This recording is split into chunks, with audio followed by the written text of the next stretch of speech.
afternoon, good evening from wherever you are joining. So, today's session is about generative AI for the .NET developers. Let's get started. So, a little bit about me. I'm Agam Arora, and currently I'm working as a cloud engineer in Infosys.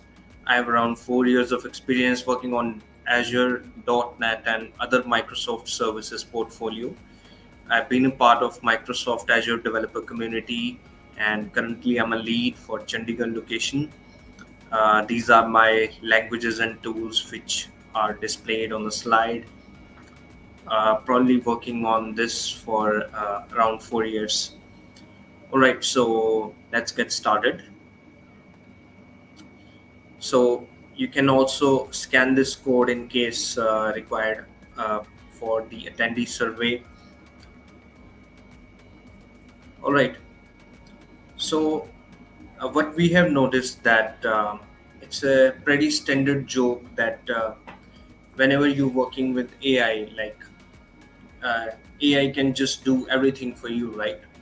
So we'll pose this question for you to consider as we go through this talk. And how much of it do you think was created by AI? So let's discuss the Gen AI before we go into the .NET aspect of it, and let's look at how Gen AI works really. So first, let's define that what a large language model is, because commonly it's known as commonly it's abbreviated as LLMs, but they are type of a Gen AI model that can generate and understand natural language by learning the statistical patterns, and which can generate and understand natural language by learning statistical patterns from huge volumes of text, books, articles, web pages, social media, everything around. And but at the end of the day, it's just basic text. So an LLM works by estimating the probability of a word or a token, as we call it, or a sequence of tokens, given this some previous story through expanding a window pattern. And LLM repeatedly predicts the next token using context to the predictions until a stop condition is met. We'll look at that in the later slides, that how it works actually. So phrased in another way, you can think of the models are being trained on a large chunk of the internet. So their parameters represent something like 100x the compression of all the knowledge contained on the internet, like let's say 150 60 GB file. So by optimizing the model uh, on the next word prediction, we can say that as a part of the self-trained loop means hiding the parts of the input text and asking the model to predict the missing parts. The model learns about the world to predict the next word.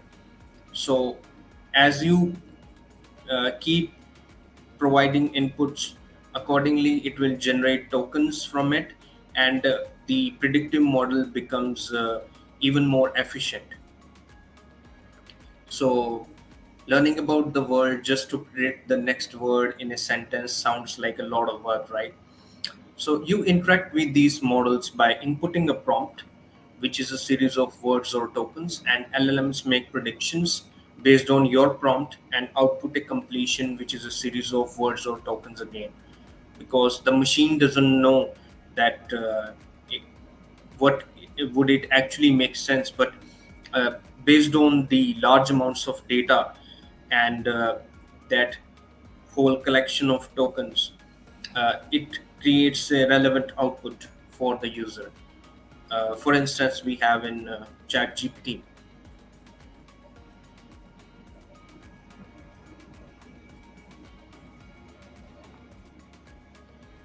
So how language models work? So what happens is that uh, the language model receives raw text and then tokenizes it, and the tokens are just chunks of text. So for instance, you can see on the screen, they are highlighted in different colors, and they're depicted. So the general idea is that the text is converted into a token, and then tokens are numbers, and those numbers go into a model. So these model samples are probability distribution, then outputs natural language, which is a single token. So the model is a transformer architecture based on neural networks, and which we don't have time to deep dive into. But essentially, the goal of this model is to predict the next word in a sequence, which leads to the model, and sampling a probability distribution that results in the final output.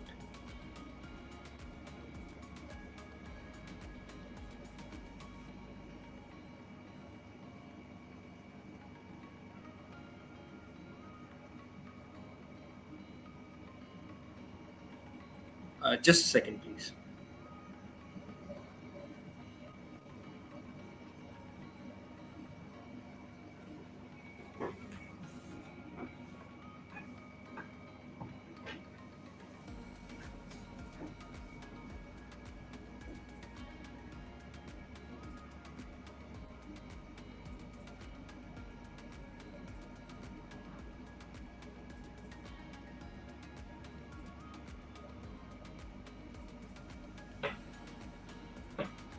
Sorry for.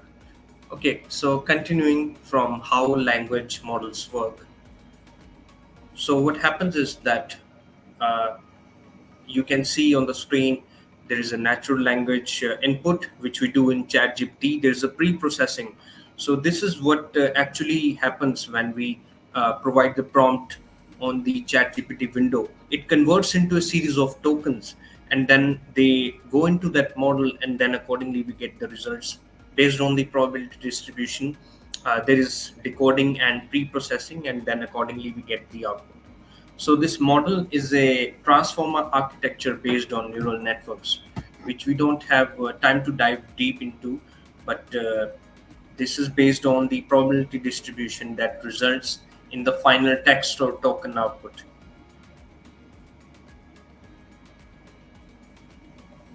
So now we are going to focus on how language models work.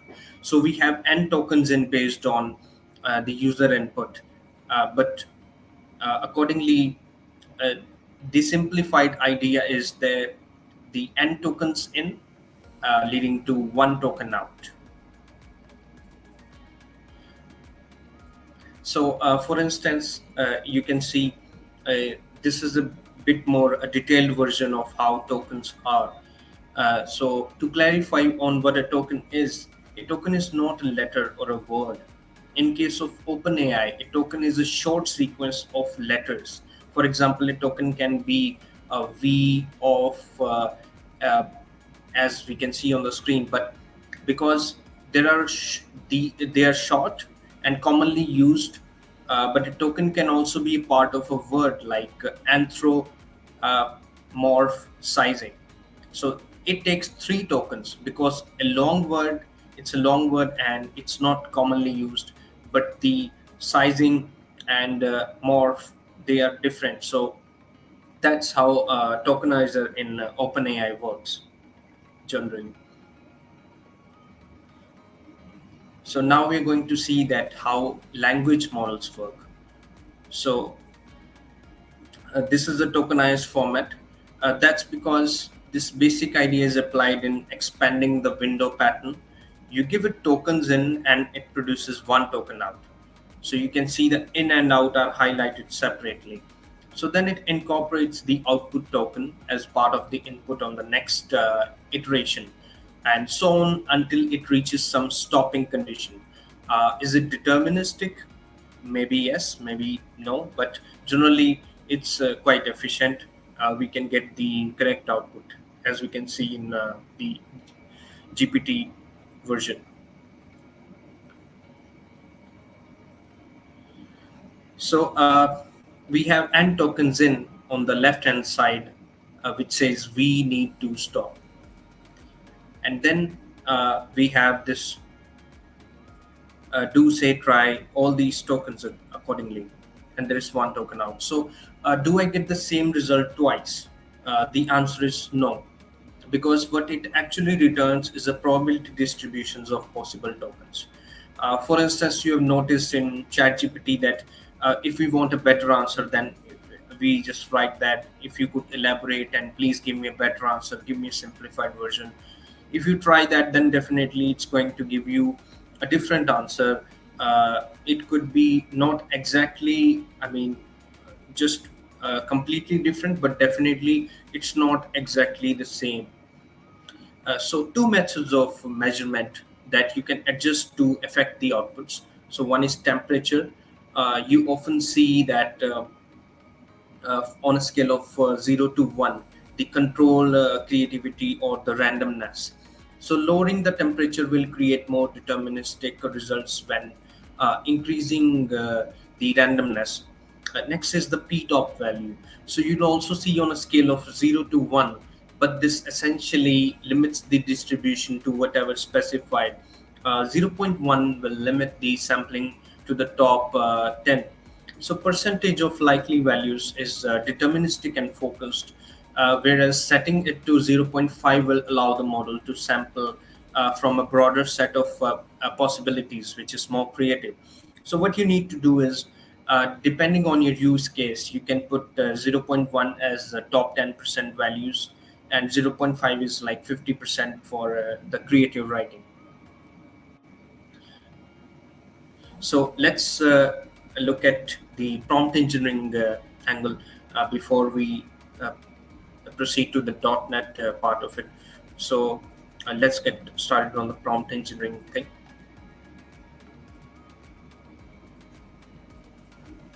So I mean, what we have talked about prompts as a natural language instructions to these models so far.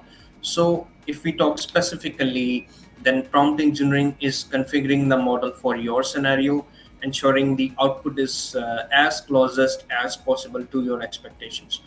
So there's different ways you can draft your prompt.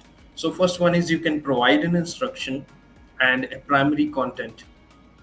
Example, translate this content, summarize this content. You can also add examples accordingly.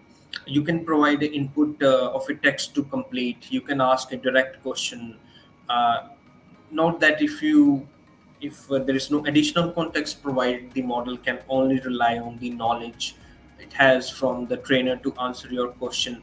Up to date of the training, for example, the GPT-4 Turbo is trained up to April 2023.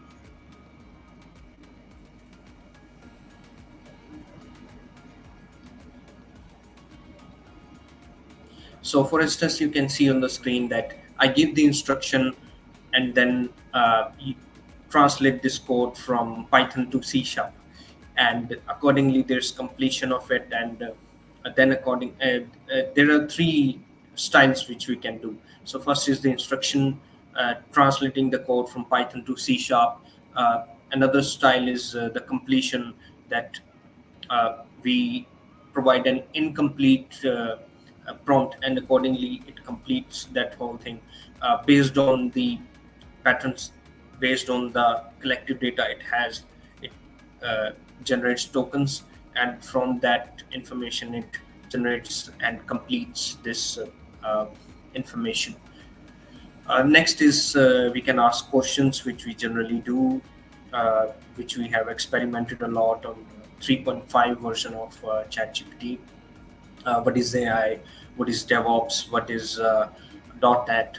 We can ask any type of questions accordingly, and we can also ask for elaboration. We can ask for a simpler version. So all these things. So next is the system prompt. Uh, System prompt versus the user prompt. So first, discussing about the system prompt. So if you are an AI assistant, which helps people find information. Like we have a lot of chatbots embedded into the websites and mobile applications. That's generally a system prompt. So this pre-generated text, which is there, and according to your answers, it derives the keywords from there and converts into tokens and gives you the output accordingly. So it has to be more efficient, but the system prompt generally is uh, a bit, we can say, my key recommendation is uh, to write your prompt imagining that you are speaking to an untrained intern. So make sure you avoid assumptions. You break down your problems into multiple parts and provide clear instructions when it comes to the system prompt.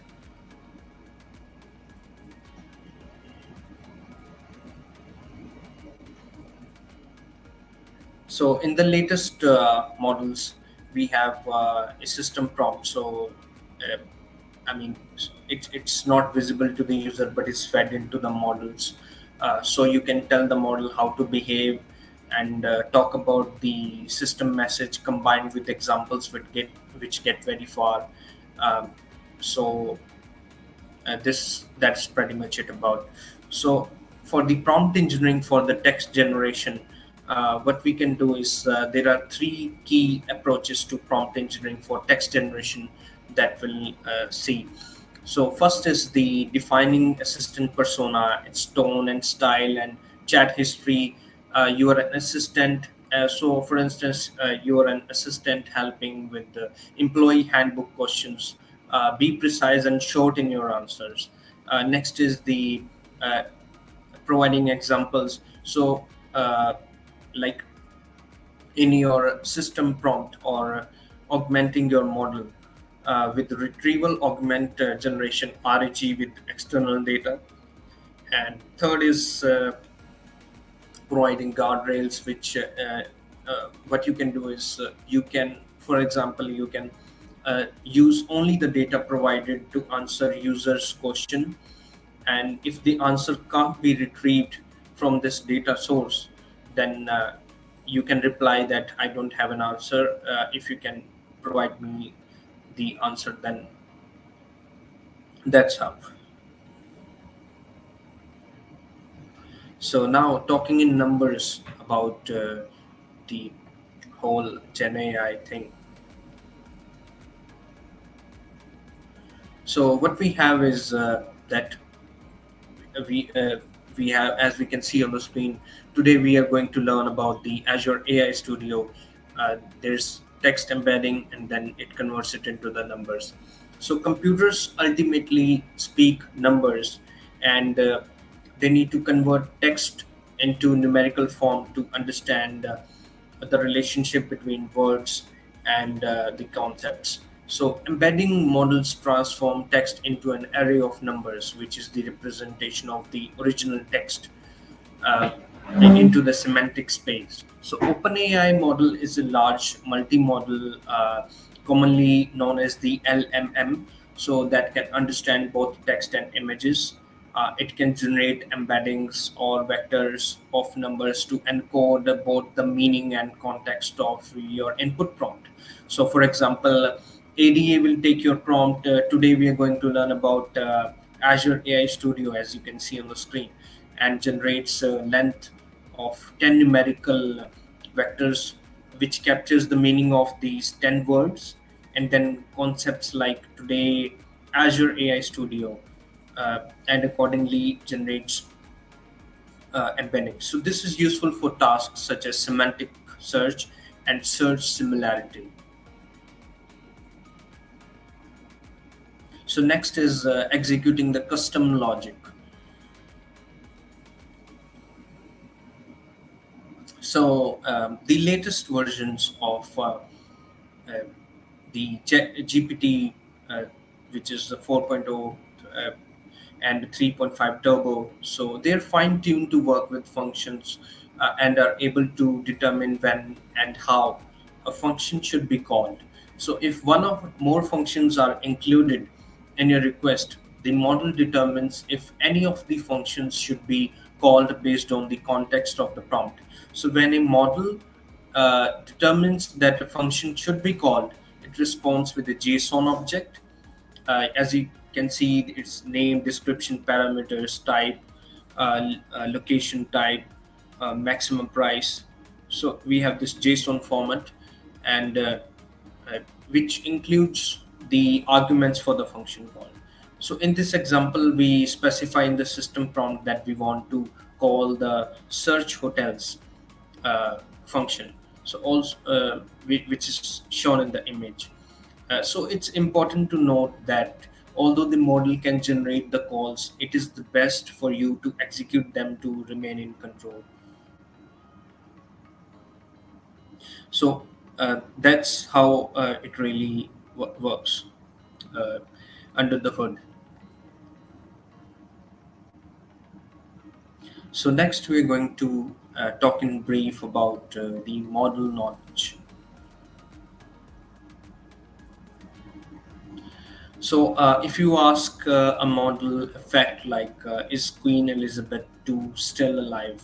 Important question. So it might answer yes, because the knowledge cutoff for the user data used is up to September 2021, and accordingly, if this model is there is the knowledge cutoff is back set again for 2024, then accordingly the user prompt would give a correct answer. But because it's not, that's why the answer is incorrect. So you'll have to do your own research. So all these, uh, based on the user prompts, you will have to cross verify, uh, because the knowledge cutoff for the training data is uh, if it's not till the recent. And it will also let you know that this is the if you ask for reports, or if you ask for any data which is I mean, if you want to get to know about the Azure report or Microsoft's 2024 report, it will let you know that my model was last trained data was on in 2021. So anything beyond that, uh, they are not sure, so they'll let you know.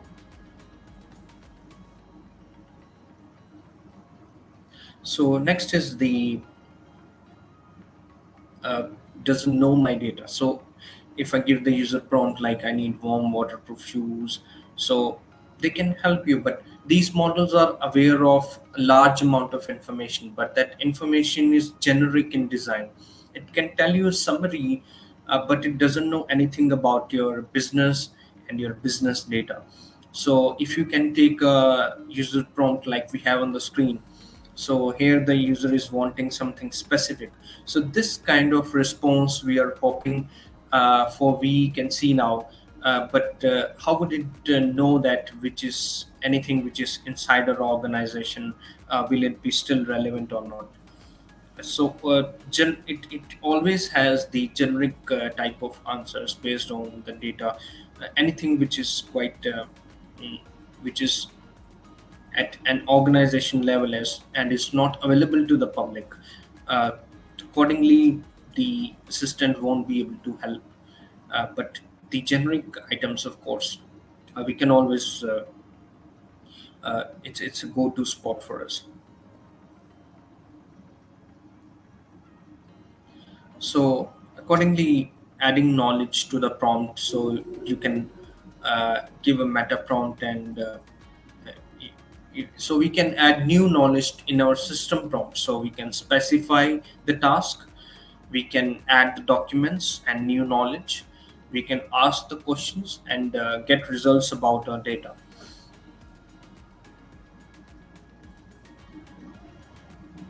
So retrieval of the augmented generation. So what happens is that adding knowledge that we retrieve from the data source into the prompt we call retrieval augmented generation. So the retrieval augmented generation, RAG, allows for incorporating data directly into prompts without retaining models. So RNG is efficient and cost effective due to its relatively quick process and inexpensive indexing. So internet testing shows that RAG is effective at adding knowledge to AI experiences. Both RAG and fine tuning are complementary technologies, but not mutually exclusive. So, in closing, AI means a lot, but right now, mostly it's generative AI and Azure OpenAI service for the GPT models. We can have a look at this uh, github.com and Powell uh, for if you want to explore more about this. So Microsoft wants to hear from you, so you can scan this code and you can fill the attendee survey form. And thank you so much for joining for the season of AI uh, for Microsoft Community 2024.